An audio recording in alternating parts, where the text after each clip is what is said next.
Today's episode is going to be reasonably short. It's going to be over chapter 4 of the Summa Logicae of William of Ockham, called On Categorematic and Syncategorematic Terms. Now, this is going to be a division in both mental and conventional terms that you hear all of the time. So the first we have here is syncategorematic. And this is words without any intrinsic signification. So if you just took them by themselves, they wouldn't really tell you anything, like the or be or as. They kind of modify other words in a sentence, but they don't have any intrinsic meaning themselves.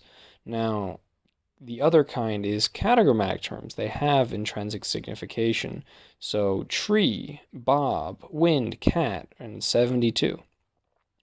All of these things are referring to objects outside the sentence. So a good way to think about the difference here is that syncategorematic terms will or can only refer to other things inside a sentence. They can't refer to things outside the sentence.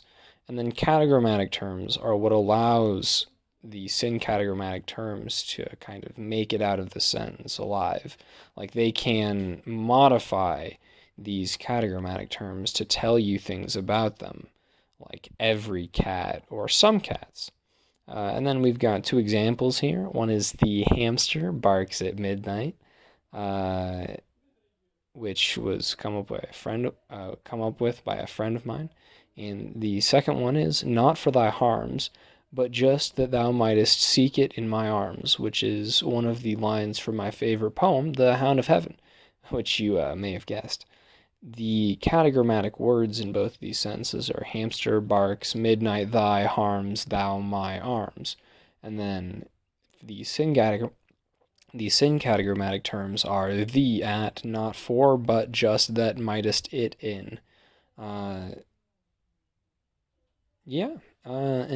that's going to be all for this episode. Nice and short. I love this distinction. It like spooked me when I first saw it.